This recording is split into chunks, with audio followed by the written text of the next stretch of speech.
The Imperium officially remembers the First Tyrannic War as a victory. Hive Fleet Behemoth was destroyed. Macragge survived. The Ultramarines stopped the first great Tyranid invasion before it could consume the heart of Ultramar. But the victory left behind a question Imperial historians rarely ask. How much can humanity lose before winning becomes indistinguishable from defeat? The war began with silence. The world of Tyran stopped transmitting. When Imperial investigators reached it, they found a dead planet. Its oceans had been drained, its atmosphere stripped away, and every trace of life consumed. There were no occupying armies and no enemy cities to bombard. The attackers had taken everything useful and moved on. The Imperium initially failed to understand the scale of the threat.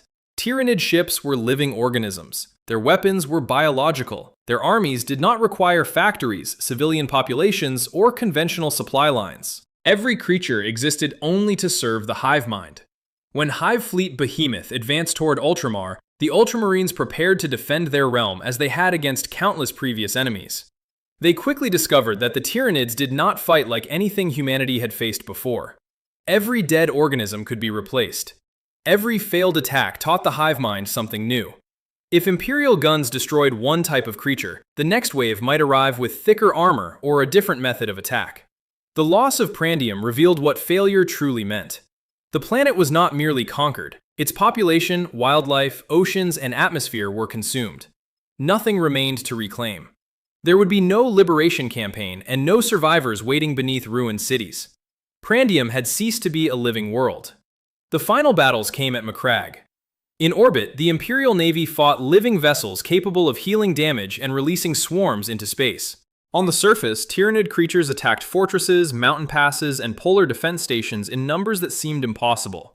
The Ultramarines' First Company defended the northern polar fortress. These were not inexperienced recruits.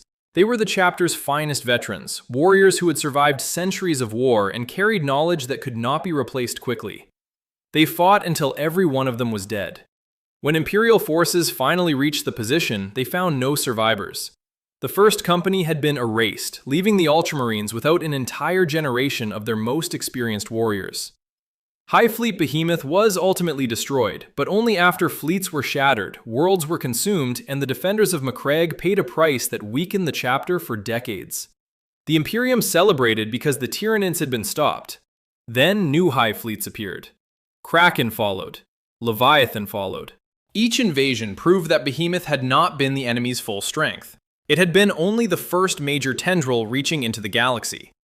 The First Tyrannic War was called a victory because Macragge remained in human hands. But Prandium was gone. The First Company was gone. And the Imperium had learned that an enemy from beyond the galaxy had discovered humanity. Macragge survived the war. The galaxy would never again be safe from what the victory had awakened. The Imperium eventually won the Siege of Vraks. But by the time the final defenders were destroyed, the world humanity had fought to reclaim was barely worth saving. Vraks was an armory world controlled by the Ecclesiarchy. Its underground storehouses contained enough weapons, ammunition, and military equipment to supply entire Imperial campaigns. When Cardinal Zaphon turned against the Imperium, he did not begin with a weak rebellion. He began with a fortress already filled with the tools of war. Millions of pilgrims, laborers, soldiers, and fanatics were drawn into his cause. Defensive lines were constructed around the main citadel. Artillery batteries covered the approaches. Bunkers, trenches, minefields, and underground tunnels transformed Vraks into a world designed to consume attacking armies. The Imperium could not ignore the rebellion. If the weapons stored beneath Vraks fell into the hands of chaos, they could support wars across an entire region. So the Departamento Munitorum prepared a siege and sent the Death Corps of Krieg to reclaim the planet. The campaign was expected to be slow. No one understood how long it would truly last.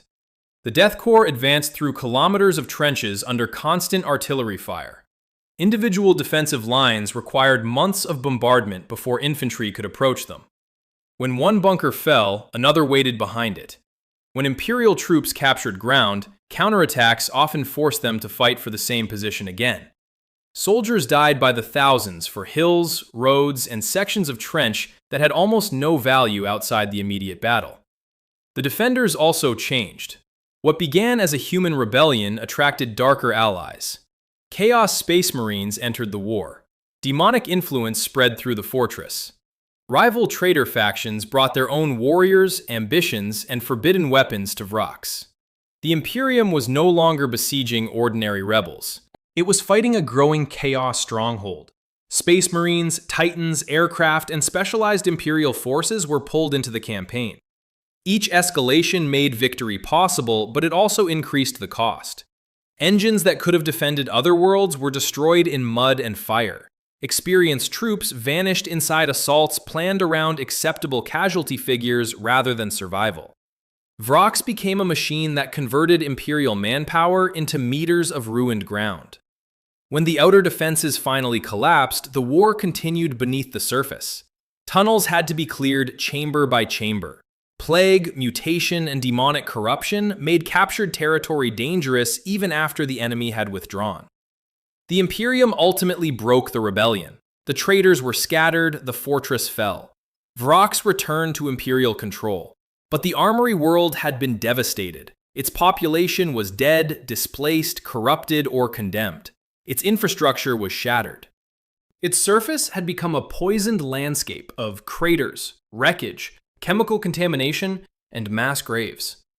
The Imperium had reclaimed the weapons of Vraks only after spending armies worth far more than many of the supplies buried there. Officially, the siege ended in victory. The enemy no longer controlled the planet. But Vraks could not return to what it had been, and the soldiers who died there could not be replaced by raising another flag over the ruins. Humanity won the world. Chaos ensured there was almost nothing left to win. The Imperium claimed victory in the Orphean War because the Necron advance was stopped, but the Orpheus sector never truly recovered. Before the war, the region appeared stable. Its world supplied soldiers, weapons, and resources to distant campaigns. Imperial governors believed the greatest threats would come from beyond their borders. Instead, the enemy had been beneath them for millions of years. Ancient tomb complexes began opening across the sector. Necron warriors emerged from buried cities, led by the Maynarch dynasty, an unusually violent and unstable power even by Necron standards. They did not come to negotiate. They came to reclaim territory humanity had unknowingly occupied. Imperial outposts disappeared before complete warnings could be sent. Defense fleets entered systems and found populations already dead. Necron vessels moved with impossible speed, struck command ships, and vanished before reinforcements could respond. The Imperium tried to fight a conventional war. The Necrons refused to give it one.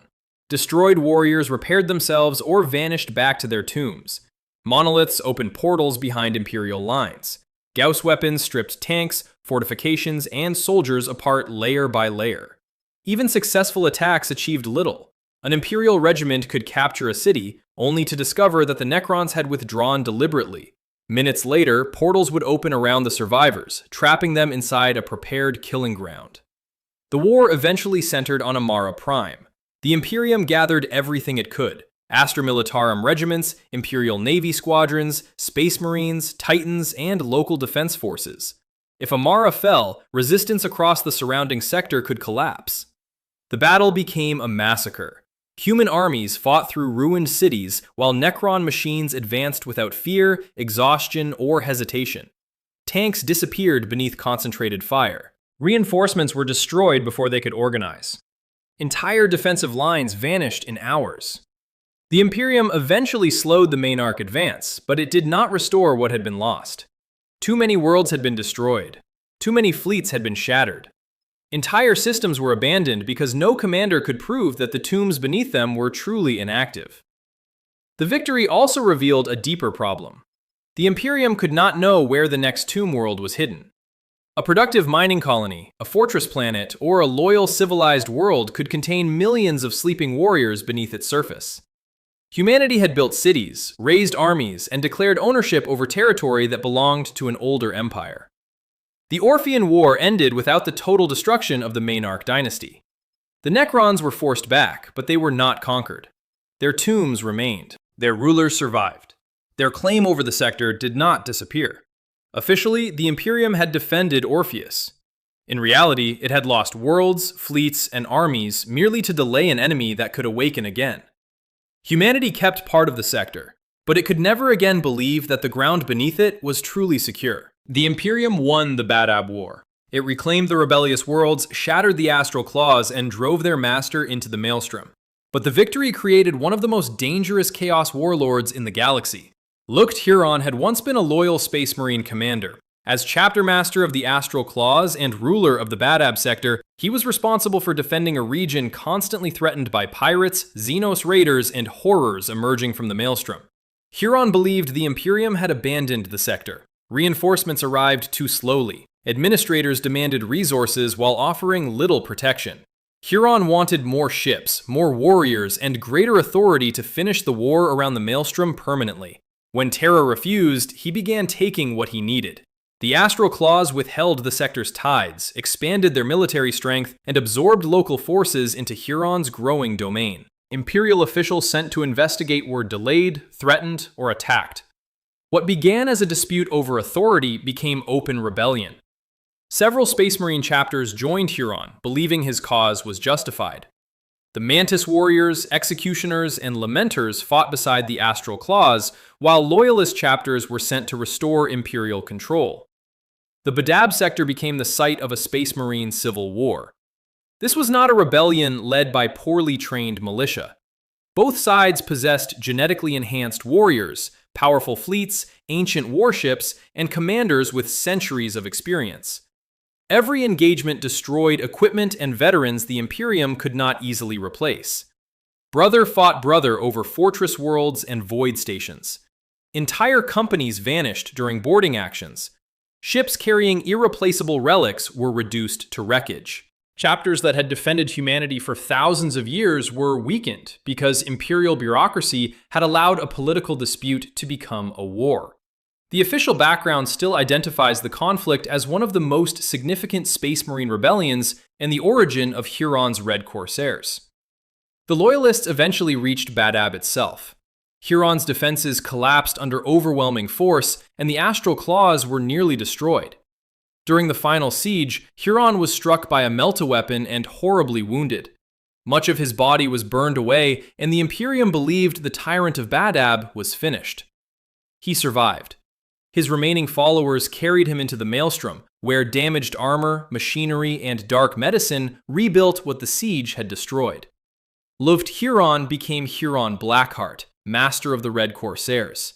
The Imperium recovered the Badab sector, but the loyal chapters paid heavily. The rebel chapters were broken, condemned, or sent on suicidal penitent crusades. The Lamenters were later brought close to extinction again, while survivors of Huron's forces became pirates who attacked Imperial shipping across the galaxy. The war removed one rebellious ruler from his throne. In exchange, it gave Chaos a warlord with a personal hatred of the Imperium, an army of renegade Space Marines, and a fortress hidden inside one of the galaxy's most dangerous regions. Badab returned to Imperial control. Huron became a threat far greater than the governor the Imperium had defeated. The Imperium survived the War of the Beast. That is why official records describe it as a victory. But the war exposed how close humanity had come to collapse, and how little of the old Imperium's strength remained. The Orcs did not arrive as scattered raiders. They came as an organized empire led by a warlord remembered only as the Beast. His forces used attack moons, coordinated fleets, advanced technology, and armies capable of striking multiple systems almost simultaneously. The Imperium was not prepared. For centuries, Terra had grown complacent. The High Lords argued while frontier worlds disappeared. Reports of disciplined Orc armies were dismissed as exaggeration. By the time the threat was understood, the enemy had already reached the heart of human space. Then an attack moon appeared above Terra. The throne world itself was suddenly within range of an alien weapon. Panic spread through the Imperial government. The Navy struggled to respond. The Imperial fists were nearly annihilated, leaving one of humanity's most famous Space Marine chapters on the edge of extinction. The Orcs did not merely threaten Imperial territory, they humiliated the Imperium at its center. Humanity gathered fleets, Space Marines, soldiers, and ancient weapons for repeated assaults against Ulanor, the heart of the Beast's empire. Each attack cost enormous numbers of warriors and ships. Even the return of Vulcan did not produce an easy victory. The Imperium had to adapt while already losing. The Death Watch was formed from veterans of different Space Marine chapters because ordinary methods had failed. Forbidden strategies were considered, political institutions were shaken, and leaders who had believed themselves untouchable were exposed as incapable of defending Terra. The beast was eventually killed, but even that did not end the war immediately. The Imperium discovered that there was more than one beast, and that the Orc Empire was larger and more organized than originally believed. More invasions followed, more soldiers died, more fleets were sacrificed before the greenskin power was finally broken. Humanity celebrated because Terra survived, yet the cost was devastating. Space Marine chapters had been crippled, worlds had been destroyed, Imperial authority had been exposed as weak. The war forced the Imperium to rebuild military structures it had allowed to decay, and to admit that the Orcs were capable of becoming something far greater than primitive warbands. The most dangerous consequence was not physical destruction, it was the knowledge the war revealed. Orcs could create stable empires. They could develop technology that rivaled humanity's own. They could organize, negotiate, plan, and attack Terra itself. The Imperium defeated the beast, but only after proving that its greatest institutions had nearly failed at the moment they were needed most. Terra remained in human hands. The illusion of Imperial invincibility did not. The Imperium prevented Ghazghkull Thraka from conquering Armageddon. That is why the campaign is remembered as a victory. But the war never truly ended, and the world humanity saved became a permanent slaughterhouse. Ghazghkull returned to Armageddon with a Waaagh far larger than the force he had led during the previous invasion. Thousands of Orc ships entered the system, supported by space hulks, attack craft, and asteroids transformed into mobile fortresses. The Imperium had prepared for his return. Commissar Yarrick warned that Ghazghkull would come back, and Armageddon's defenses were strengthened. Imperial Guard regiments, Space Marine chapters, Titans, aircraft, and naval forces were gathered to protect the industrial world. Even that was not enough to stop the landings. Orc vessels crashed through the blockade while millions of warriors descended across deserts, jungles, hive cities, and factory zones. The invasion was too large to contain in one region. Every continent became part of the battlefield. At Hell's Reach, the Black Templars fought beside soldiers and civilians against an enemy that seemed endless. Reclusiarch Grimaldus led the defense through streets, temples, and shattered industrial districts, while the Orcs pushed deeper into the city. Hell's Reach survived. Most of it did not. Buildings collapsed, defensive walls were destroyed, and entire districts disappeared beneath artillery fire and close combat. The defenders technically held the Hive, but the city they saved had been reduced to ruins. The same pattern repeated across Armageddon. Imperial forces won battles while losing armies. Titans destroyed greenskin war machines only to be replaced by new engines assembled from wreckage. Space Marines killed war bosses, but rival Orcs immediately fought to take their place. Every victory produced another front. The Imperium could defend its most important hive cities and factories, but it could not remove the greenskin population already spreading across the planet. Orc spores contaminated battlefields, wilderness, tunnels, and ruined settlements. Even if every visible army were destroyed, new tribes could grow beneath the surface. Then Ghazghkull left Armageddon. He had not been defeated in the conventional sense, he simply abandoned the campaign to pursue an even greater Waaagh, leaving countless Orcs behind to continue the war without him. The Imperium claimed that the planet had survived, but Armageddon remained divided between fortified human territories and enormous greenskin war zones. Reinforcements continued arriving. Factories produced weapons beside active battlefields. Generations of soldiers were sent to replace those already dead. Humanity retained control of the world's most valuable regions. In exchange, it inherited a war that could not be finished. The Third War for Armageddon was an Imperial victory only because Ghazghkull failed to claim the entire planet. The Hive cities remained standing. The Orcs remained too. Armageddon was saved, but never freed. The Imperium remembers the devastation of Baal as a victory, because the Blood Angels survived. But survival came so close to extinction that the chapter's triumph looked more like the remains of a massacre. Hive Fleet Leviathan did not attack Baal as part of an ordinary campaign. The Hive Mind had developed a particular hatred for the Blood Angels and their successors. Across multiple wars, the Sons of Sanguinius had destroyed Tyranid organisms, burned feeding grounds, and resisted the swarm with unusual ferocity. Leviathan came to erase them. Commander Dante summoned nearly every available successor chapter of the Blood Angels to defend their home system. Warriors who had spent centuries divided by traditions, rivalries, and shame gathered around Baal for one final stand. They knew many of them would not leave. The Tyranids arrived in overwhelming numbers. Living ships surrounded the system, while endless organisms descended upon Baal and its moons. The defenders constructed fortifications, mined approaches, and prepared killing zones, but every destroyed swarm was followed by another.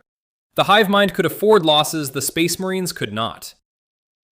On Baal Secundus, the Flesh Terrors and other successors fought amid deserts and radiation, while Tyranid creatures adapted to every weapon used against them. On Baal itself, the walls surrounding the Blood Angels' fortress monastery became the center of a battle that threatened to consume the entire bloodline of Sanguinius.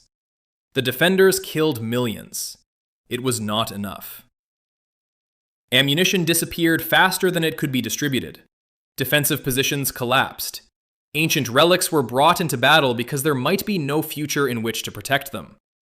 Wounded warriors returned to the walls, knowing the next attack would probably be their last.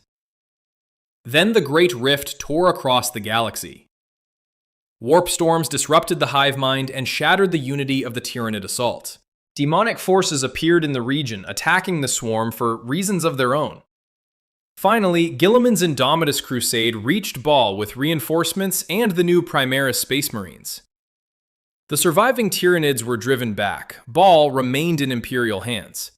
But victory revealed the true cost. Entire successor chapters had been destroyed or reduced to a handful of warriors. Ancient gene lines vanished in a single campaign. Fortress monasteries stood empty, and thousands of Space Marines who could never be replaced quickly lay dead across the sands. Even the survivors were changed. The Blood Angels had defended their home, but they could no longer pretend they had endured through their own strength alone. They survived because the galaxy itself broke, because chaos disrupted the swarm, and because Guilliman arrived before the final defenses collapsed. The Imperium called Baal a victory. The Blood Angels knew how close it had been to the end of their entire lineage. Leviathan failed to consume the planet, but it nearly erased one of humanity's greatest warrior bloodlines, and forced the survivors to rebuild from the ashes of chapters that would never return. The Imperium claims that Cadia achieved victory because its defenders delayed Abaddon long enough for humanity to continue the war. But Cadia itself was destroyed. For thousands of years, the fortress world stood beside the Eye of Terror as the main shield protecting Imperial space from chaos. Entire generations were born into military service. Cities were designed as fortresses, civilians trained beside soldiers, and every invasion route was covered by guns, walls, and regiments prepared to die where they stood. Cadia had survived Black Crusades before. The 13th was different. Abaddon did not come merely to raid Imperial territory. He came to break the system holding the Eye of Terror in check. His fleets attacked across the sector, while Chaos Space Marines, traitor armies, demons, and corrupted war machines descended upon Cadia. The defenders fought with everything they had. Cadian regiments held ruined cities. Space Marines counterattacked against impossible odds. Imperial Titans walked through burning battlefields, while aircraft and artillery turned entire regions into firestorms. Even after defensive lines collapsed, the Cadians continued fighting from bunkers, streets, and shattered fortresses. They did not believe retreat was possible. Cadia was not simply their world, it was the wall protecting the Imperium. For a time, the defense succeeded. Imperial forces damaged the Blackstone Fortress orbiting the planet and drove back repeated assaults. Abaddon's armies paid heavily for every kilometer. Then he changed the nature of the war. Unable to take Cadia quickly enough, Abaddon hurled the damaged Blackstone Fortress directly at the planet. The impact broke Cadia apart. Continents shattered, cities vanished, oceans and atmosphere were torn away as the world's structure collapsed. Soldiers who had survived the invasion were killed by the destruction of the ground beneath them. The defenders had not surrendered. Their planet was simply removed from the battlefield. Imperial survivors escaped in whatever ships remained, carrying wounded troops, refugees, and fragments of regiments that had once numbered in the millions. They had denied Chaos a clean occupation, but they could not save their home. The consequences spread far beyond one destroyed world. With Cadia gone and its pylons broken, the Great Rift tore across the galaxy. Warp storms divided the Imperium, isolated systems, and left countless worlds without reliable travel or communication. Humanity had survived the battle. Its empire had been split in two. The Imperium later transformed Cadia into a symbol of defiance.